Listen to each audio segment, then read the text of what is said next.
Breaking news Telangana రాష్ట్ర కాంగ్రెస్ వ్యవహారాల incharge Meenakshi Natarajan Gandhi Bhavan లో సమీక్ష నిర్వహిస్తున్నారు. ఈ రోజు నాగర్ కర్నూల్, మహబూబ్ నగర్, వరంగల్ పార్లమెంట్ నియోజకవర్గాల వారీగా సమీక్ష చేస్తున్నారు. పిసిసి అధ్యక్షులు మహేష్ కుమార్ గౌడ్ తో పాటు ఇతర నేతలు కూడా పాల్గొననున్నారు. సాయంత్రం 6:30 గంటల వరకు కూడా ఇటు పార్లమెంట్ నియోజకవర్గాల వారీగా గాంధీ భవన్ లో సమీక్ష నిర్వహించనున్నారు. ఈ సమీక్షకు ఎంపీలు, ఎమ్మెల్యేలతో పాటు పిసిసి కమిటీలలో ఉన్న నేతలు, అసెంబ్లీ, పార్లమెంట్ ఎన్నికల్లో ఓడిపోయిన అభ్యర్థులు కూడా హాజరయ్యారు.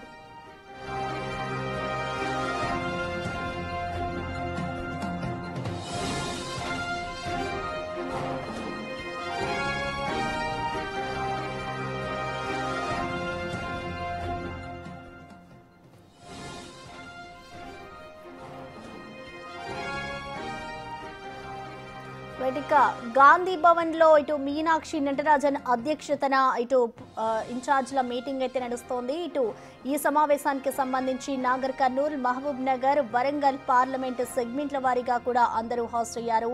ఇటు ఈ సమావేశంలో టీపీసీసీ మహేష్ కుమార్ గౌడ్ నేతలు అందరూ కూడా పాల్గొన్నారు. అలాగే ఈ సమావేశంలో ఇటు సాయంత్రం 6:30 గంటల వరకు కూడా పార్లమెంట్ నియోజకవర్గాల వారీగా కూడా ఇటు మీనాక్షి నటరాజన్ రివ్యూ నిర్వహించబోతున్నారు. వాళ్ళ నియోజకవర్గంలో ఎలాంటి సమస్యలు ఉన్నాయి అనే దానిపై కూడా ప్రధానంగా చర్చ అయితే నడుస్తోంది. ప్రస్తుతం ఇటు మీనాక్షి నటరాజన్ గత కొన్ని రోజులుగా కూడా ఇటు పార్లమెంట్ అలాగే నియోజకవర్గాల వారీగా కూడా సమీక్ష సమావేశాలు నిర్వహిస్తూ ఉన్నారు. ఇటు నేతల మధ్య కానివచ్చు, అక్కడక్కడ ఏ అంశాలు పెండింగ్ లో ఉన్నాయి, ఎక్కడెక్కడ ఇటు ప్రజాక్షేత్రంలో తప్పులు జరిగాయి అనే వివరాలన్నిటినీ కూడా ఇటు మీనాక్షి నటరాజన్ అయితే సేకరిస్తూ ఉన్నారు. ఈ నేపథ్యంలోనే ఇవాళ కూడా ఇటు గాంధీ భవన్ లో అయితే ఆమె సమీక్ష నిర్వహిస్తూ ఉన్నారు. ఇటు మహేష్ కుమార్ గౌడ్ తో పాటు ఇతర నేతలు కూడా ఈ కార్యక్రమంలో పాల్గొన్నారు. ఇటు వరంగల్, మహబూబ్ నగర్, నాగర్ కర్నూల్ నియోజకవర్గాల వారీగా కూడా సమీక్ష చేస్తూ ఉన్నారు. ఈ సమీక్షకు ఇటు ఎంపీలు, ఎమ్మెల్యేలతో పాటు పిసిసి కమిటీలలో ఉన్న నేతలు అలాగే అసెంబ్లీ, పార్లమెంటు ఎన్నికల్లో ఓడిపోయిన అభ్యర్థులు కూడా ఈ సమావేశానికైతే హాజరయ్యారు. ఈ సమావేశంలో ఇప్పటికే అక్కడ ఏ సమస్యలు ఉన్నాయి అనే వాటిపై అయితే ఆమె సమీక్ష రివ్యూ చేస్తూ ఉన్నారు.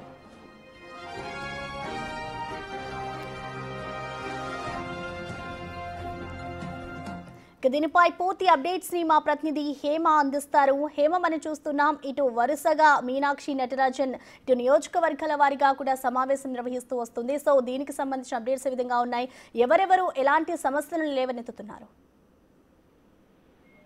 మీనాక్షి నటరాజన్ వరుసగా సమీక్ష సమావేశాలను ఏర్పాటు చేస్తున్నారు. ఈ రోజు మహబూబ్ నగర్, నాగర్ కర్నూల్, వరంగల్ కి సంబంధించినటువంటి పార్లమెంట్ సెగ్మెంట్ నేతలతో, మరి ముఖ్యంగా వచ్చే నేతలతో కూడా సమీక్ష సమావేశాన్ని ఏర్పాటు చేస్తున్నారు. ఈ సమావేశంలో అటు టీపీసీసీ చీఫ్ మహేష్ కుమార్ గౌడ్ తో పాటు మీనాక్షి నటరాజన్ ఉండనున్నారు. మొత్తం పార్లమెంట్ సెగ్మెంట్ కి సంబంధించినటువంటి ముఖ్య నేతలు అంతా కూడా ఈ సమీక్ష సమావేశానికి వస్తారు. వచ్చి తమకున్నటువంటి ఇబ్బందులతో పాటు క్షేత్రస్థాయిలో పార్టీ ప్రభుత్వం ఏ విధంగా బలోపేతం చేయాలి, ప్రభుత్వం తీసుకొచ్చినటువంటి పథకాలకు ఎలా పూర్తి చేసి ప్రభుత్వంలోకి తీసుకువెళ్ళాలి అనే అంశాల పైన కూడా మీనాక్షి నటరాజన్ దిశానిర్దేశం చేసినటువంటి పరిస్థితి. అయితే మీనాక్షి నటరాజన్ ఏఐసిసి వ్యవహారాల ఇన్ఛార్జిగా బాధ్యతలు స్వీకరించిన తర్వాత మొదటిగా ఈ రివ్యూ మీటింగ్స్ అనేవి కొనసాగాయి. అప్పుడు మొత్తం కూడా 9 మీటింగ్స్ జరిగినటువంటి పరిస్థితి. 9 పార్లమెంట్కి సంబంధించినటువంటి సెగ్మెంట్ ముఖ్య నేతలతో సమీక్ష సమావేశాన్ని ఏర్పాటు చేశారు. అప్పుడు జరిగినటువంటి మీటింగ్స్లో అటు ఆదిలాబాద్, పెద్దపల్లి, నిజామాబాద్,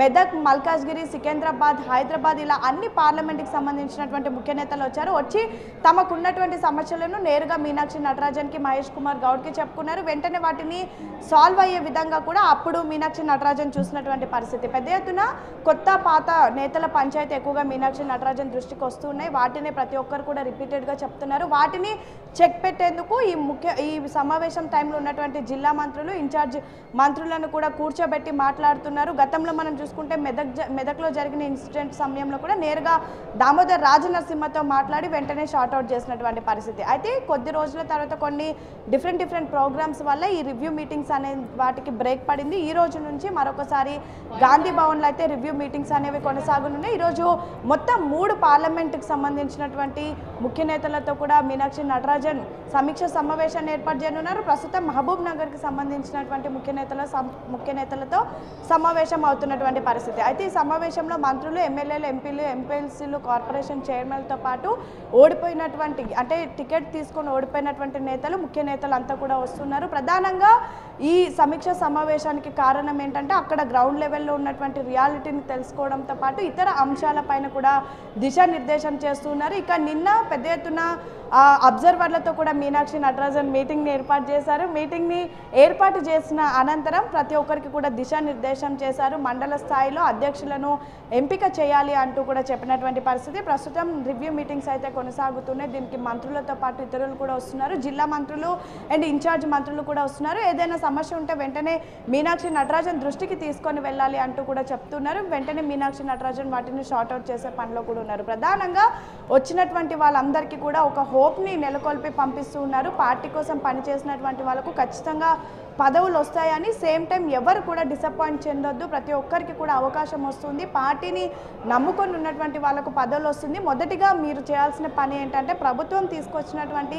పథకాలను ప్రజల్లోకి తీసుకొని వెళ్ళాలి, మీరు కూడా ప్రజల్లోకి వెళ్ళి పని చేయాలి, అప్పుడే మీకు తర్వాత అవకాశాలు కూడా లభిస్తాయి అంటూ కూడా మీనాక్షి నటరాజన్ దిశానిర్దేశం చేస్తున్నారు. అండ్ సేమ్ టైం కొంతమంది వచ్చి నేరుగా తమ సమస్యలను చెప్పుకుంటూ ఉన్నారు. ప్రధానంగా తమకు ఉన్నటువంటి గ్రౌండ్ లెవెల్లో ఉన్నటువంటి ప్రాబ్లమ్స్ కానివ్వండి, లేదంటే ఆయా నియోజకవర్గంలో ఉన్నటువంటి సమస్యలు అండ్ అక్కడ ఉన్నటువంటి జిల్లా మంత్రులు ఇన్ఛార్జ్ మంత్రులతో ఏమైనా సమస్యలు ఉన్నా కూడా చెప్తున్నటువంటి పరిస్థితి. గాంధీ భవన్ అయితే మొత్తం వారం రోజుల పాటు హడావుడిగా మారిందనే చెప్పుకోవచ్చు. And same time Meenakshi Natarajan June 10వ తారీఖు నుంచి రోజుకి 2 చొప్పున గాంధీ భవన్లో ఉండాలి అంటూ ఒక కొత్త కార్యక్రమానికి శ్రీకారం చుట్టారు. ప్రతి ఒక్క ప్రజాప్రతినిధి కూడా వచ్చినటువంటి పబ్లిక్కి అందుబాటులో ఉండాలి అంటూ కూడా ఒక కొత్త కార్యక్రమాన్ని చేపట్టారు. మొత్తానికైతే మీనాక్షి నటరాజన్ వచ్చిన తర్వాత పార్టీని ప్రభుత్వాన్ని కలుపుకొని పనిచేస్తూనే పార్టీని మరింత స్ట్రెంథెన్ చేసేందుకు ఉన్నటువంటి నేతలను యాక్టివ్ చేసేందుకైతే ప్రయత్నిస్తున్నారని చెప్పుకోవచ్చు.